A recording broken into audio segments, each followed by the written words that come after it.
Et quand la tristesse arrive, je sais tu es là, toujours près de moi.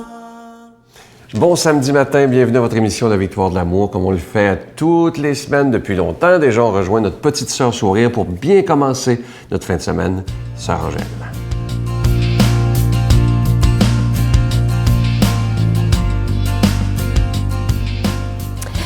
Imaginez-vous qu'on est encore là. Bonjour, bon matin. Avez-vous pris un bon déjeuner un matin, vous autres? C'est important, ça, le déjeuner.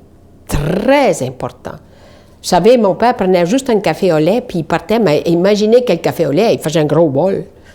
Je comprends qu'il y en avait assez. Mais dans le temps, c'était la guerre, c'était pas du café, c'était une espèce des craies. On dirait que c'était de la mélasse cuite en masse, dure comme de la roche, puis elle faisait fondre ça dans l'eau chaude, puis après elle mettait du lait, puis on buvait ça.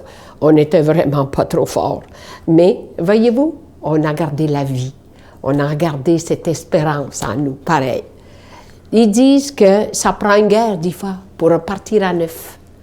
Et là, nous sommes rendus déjà le 5e dimanche après Pâques. Les semaines passent. Tout passe, mais ce qui est important, c'est garder l'espérance et l'amour en nous. Et là, aujourd'hui, on va Marie, avec cette abondance. Ce qu'on peut cueillir dans chaque être humain. Elle va le chercher, Marie. Puis Jésus, il demande toujours à Marie, hein? Quand il a besoin de quelque chose, et il lui dit, Marie, garde. Il a tourné l'eau en vin. Il en a fait des choses. On aimerait ça, il y en a beaucoup qui aimeraient ça, que les tanks d'eau deviennent en vin. Mais ça, c'est un symbole à nous dire, regarde, tu peux tout avoir si tu as la foi. Et ça qu'il voulait nous donner comme image. Tiens, fais-les, je te dis, vas-y. Mais ce n'est pas nécessairement de tout ce qui des affaires matérielles, c'est découvrir en soi des richesses qu'on a. Et comme tantôt, je parlais avec Hélène, elle dit justement, le Seigneur ne nous donne rien qu'un talent. Hein? Il ne faut pas l'enterrer, parce qu'autrement, vous êtes foutus, vous n'aurez plus pantoute. Il va vous enlever ça aussi. Tandis que, moi, je suis sûre et certaine, elle n'a pas de front, elle n'est pas intelligente. Elle ne me dérange pas, j'ai fait ce que j'ai pu avec ce que j'ai reçu, et j'ai essayé de le grandir. Comme je vois d'autres qui ont d'autres talents, hein? Je regarde souvent, vous voyez les belles décorations que j'ai là, hein? Ginette qui prépare. Bien, elle pense puis elle crée selon la liturgie. Alors j'ai dit, voyez-vous, la vie, c'est ça, c'est ensemble qu'on fait des choses. Jamais penser de faire ça seul. Voyez-vous, si vous faites des choses tout seul, à un moment donné, ils vont mûrir. Mourir, pas mûrir, mourir. Alors, si on veut garder la vie, c'est la collaboration d'ensemble. Alors, je vous souhaite une bonne fin de semaine, remplie d'amour et d'espérance. Notre Père qui es aux cieux, que ton nom soit sanctifié, que ton règne vienne, que ta volonté soit faite sur la terre comme au ciel. Donne-nous aujourd'hui notre pain de ce jour. Pardonne-nous nos offenses comme nous pardonnons à ceux qui nous ont offensés. Ne nous laisse pas entrer en tentation, mais délivre-nous du mal, car c'est à toi qu'appartient le règne, la puissance et la gloire pour les siècles des siècles. Amen. Si vous saviez comment, pour moi, c'est une grande joie de vous parler de ce cadeau du mois, ce pendentif du psaume 23 qui est argenté, qui ne ternira jamais. C'est le psaume 23 qui est gravé des deux côtés de ce pendentif, qui est déjà béni. Et en portant ce beau pendentif, c'est comme si on disait au Seigneur, j'accepte que tu sois le maître de ma vie, j'accepte que tu sois le berger de mon cœur. Alors, je vous rappelle que c'est avec un don de 25 $, si vous en voulez deux, parce que ça se donne vraiment bien en cadeau. Il est autant pour hommes que pour femmes. Et dès que vous le commandez, on vous l'envoie très, très rapidement. Moi, je veux vous dire merci de tout cœur de votre grande générosité parce que si on vous demande des sous, c'est qu'on doit payer pour être à la télévision. Alors, merci de tout cœur de votre grande générosité. Je vous donne l'adresse, La Victoire de l'amour, casier postal 120, succursale Boucherville à Boucherville, le J4B 5E6, je vous la redonne. La Victoire de l'amour, casier postal 120, succursale Boucherville à Boucherville, le J4B 5-6. Également par téléphone, par carte de crédit, du lundi au vendredi de 8h30 à 16h30 dans le 514-523-4433, 523-4433 ou sans frais le 1-888-811-9291, 1-888-811-9291 et aussi par Internet sur notre site Internet dans le www.lavictoiredelamour.org. Je vous rappelle que le livre aussi et le CD du Psaume 23 sont toujours disponibles. Ça se donne bien en cadeau. Et moi, je veux vous dire merci de tout cœur, d'abord de votre prière pour ce ministère de la Victoire de l'Amour, mais aussi merci de tout cœur de votre soutien financier. Bientôt 20 ans que ce ministère existe. Merci.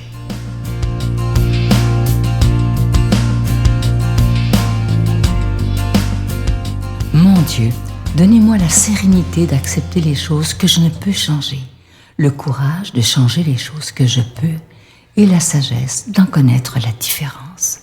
Amen. Aujourd'hui, pour proclamer la parole de Dieu, on rejoint notre ami Luc Faneuf.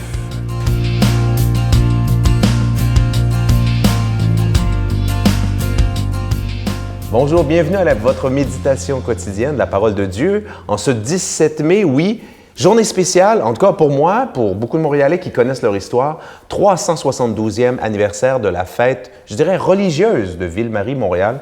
On y reviendra. Mais avant, demandons à l'Esprit Saint de venir habiter nos cœurs, nos esprits, toute notre personne, afin de recevoir cette parole de Dieu, cette page d'Évangile, où aujourd'hui, on va apprendre que contempler Jésus, c'est contempler le Père.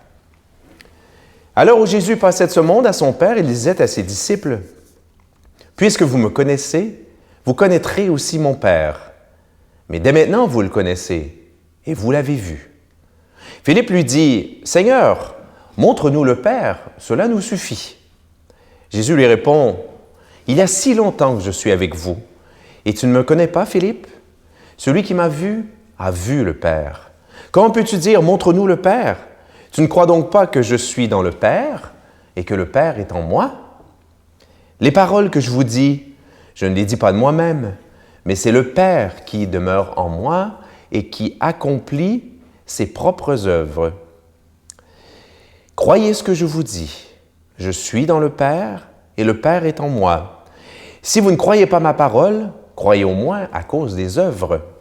Amen, amen, je vous le dis, celui qui croit en moi accomplira les mêmes œuvres que moi. Il en accomplira même de plus grandes, puisque je pars vers le Père. Tout ce que vous demanderez en invoquant mon nom, je le ferai, afin que le Père soit glorifié dans le Fils. Si vous me demandez quelque chose en invoquant mon nom, moi, je le ferai. Acclamons cette parole de Dieu. Louange à toi, Seigneur Jésus. Avant d'oublier, vous savez, cette dernière phrase, hein? Si vous me demandez quelque chose en évoquant mon nom, moi, je le ferai. Vous avez là l'explication biblique de cette phrase que le prêtre, n'est-ce pas, répète si souvent et qu'on répète si souvent à la messe, hein? Demander au nom de Jésus. Donc, on te demande ceci au nom de Jésus, blablabla. Ben voilà, c'est la fondation biblique, là, elle est là. C'est Jésus lui-même qui a dit, voilà, quand vous priez le Père, demandez ce que vous demandez en mon nom. Hein? Et comme le Père et moi, on est unis, bien, le Père veut glorifier le Fils, hein? Veut montrer qu'il est vraiment son Fils, que son Fils est divin. Donc, c'est comme si il y a comme un pacte, en quelque sorte, hein? Vraiment qui engageait, hein? Qui nous engageait envers Jésus et envers le Père. Quand on prie en son nom, on est exaucé. On n'est pas toujours exaucé de la façon comme on veut, hein? Au temps où on veut, ça vous le savez par expérience, mais hein, on est exaucé d'une façon bien mystérieuse. Donc aujourd'hui, je vous disais, c'est le 372e anniversaire de la fête, de la fondation de Ville-Marie Montréal. Hein. Ville-Marie Montréal, c'est vraiment un projet qui est né du cœur, d'un cœur mystique, d'un groupe hein, autour de Jérôme Laurier de la Dauversière, qui était vraiment un homme de Dieu dans la France du 17e siècle et qui a vraiment eu dans la prière, hein, par grâce, comme ça, cette touche divine, le désir de fonder une ville ici, hein, une ville qui allait convertir, l'expression de l'époque, convertir les sauvages. Donc, une œuvre d'évangélisation. Donc, aujourd'hui, gardons ça dans notre tête. Hein, c'est une fête vraiment spéciale, une fête aussi qui nous invite à l'évangélisation. C'est aussi la fête de mon petit Jérôme, qui a 7 ans. Bonne fête, fiston! Alors, qui est Dieu? Qui est Dieu? Est-ce qu'on n'a pas là la plus ancienne de toutes les questions? Je dirais la plus importante. Hein? Quand on connaît un petit peu l'histoire des religions, l'histoire de l'humanité, on réalise très vite qu'au fond, cette question-là de qui est Dieu, hein, mais quelles sont ces forces qui gouvernent, qui nous gouvernent, qui gouvernent la nature, qui font que certains naissent, certains meurent? Eh bien voilà, c'est la grande question de tous les temps. Et au fond, je dirais que c'est aussi le désir le plus profond de l'être humain. Hein? L'être humain, au fond, si on lui disait « Qu'aimerais-tu voir le plus sur Terre? » Bien, évidemment, les gens pourraient dire tel acteur, telle actrice et tout ça, mais de façon un peu plus sérieuse et profonde. Je voudrais voir Dieu. Hein? Ça m'est arrivé, moi je fais faire des oraux comme ça, des oraux à mes élèves qui sont au secondaire. Et puis, quelquefois, par année, dans les oraux, j'entends ça. Hein? J'ai 300 élèves, un ou deux qui dit « Ah, moi j'aimerais ça rencontrer Dieu. » J'aimerais ça rencontrer Dieu, pour le voir d'une part, mais aussi pour lui poser des questions. Donc, c'est un désir qui est très profond. Et puis, il y a les religions vraiment qui nous parlent que voilà, Dieu serait ceci, Dieu serait cela. Dieu serait même plusieurs. Hein? Pensez aux vieilles religions polythéistes de la Grèce ancienne ou de la Rome ancienne et tout le reste. Mais nous, on est dans un contexte judéo-chrétien. Donc, dans le judaïsme, Dieu est un. Hein? C'est d'ailleurs la grande nouveauté de la religion juive à l'époque, dans l'Antiquité, c'est d'annoncer à toutes les nations qui croyaient en plusieurs dieux qu'il n'y avait qu'un seul Dieu. Hein? Et même ce Dieu s'est révélé à nous, à eux, et il a révélé son nom. « Je suis celui qui est ». On avance dans le temps, dans les siècles, et puis vient Jésus, qui se réclame de ce même Dieu unique. D'accord? Yahvé, son nom dans l'Ancien Testament. Et là, vous savez, c'est tellement difficile à croire, mais oui, Dieu est capable de tout. Dieu a créé l'univers, le cosmos. Donc oui, Dieu était capable aussi de venir dans la chair d'un homme, incarnation, venir en Jésus. Et voilà pourquoi c'est un des plus grands mystères du christianisme. Hein? Et Jésus va l'annoncer comme il vient de le faire. Quand on regarde vivre Jésus, bien, on voit le visage du Père éternel. Évidemment que le Père éternel reste au ciel. Notre Dieu, c'est la Trinité, le Père, le Fils, le Saint-Esprit. Mais, hein, indépendamment est-ce que Jésus avait un grand ou un petit nez, ça n'a pas d'importance. On voit l'amour de Dieu, l'amour pour chacun de nous qui se manifeste en Jésus. Demandons-lui de nous bénir, lui qui est Père, Fils et Saint-Esprit. Bonne journée. Je vous salue Marie, pleine de grâce. Le Seigneur est avec vous. Vous êtes bénie entre toutes les femmes, et Jésus, le fruit de vos entrailles, est béni. Sainte Marie, Mère de Dieu, priez pour nous pauvres pécheurs, maintenant et à l'heure de notre mort. Amen.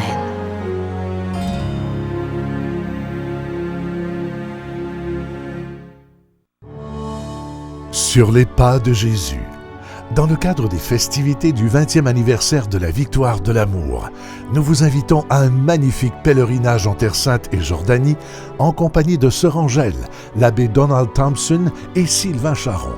Nous visiterons entre autres en Israël, Nazareth, le mont des Béatitudes, Bethléem, Jérusalem, Masada et Qumran. Et en Jordanie, Pétra, Mont Nebo, la mer Morte et plusieurs autres, du 26 mai au 10 juin 2015. Pour informations et réservations, Voyage Intermission au 514-288-6077 ou sans frais au 1-800-465-3255. Vous savez, dans l'Évangile, Jésus nous dit de prier pour nos ennemis. C'est pas toujours évident, évidemment, mais écoutez cette belle pensée qui dit ceci. Remerciez vos ennemis.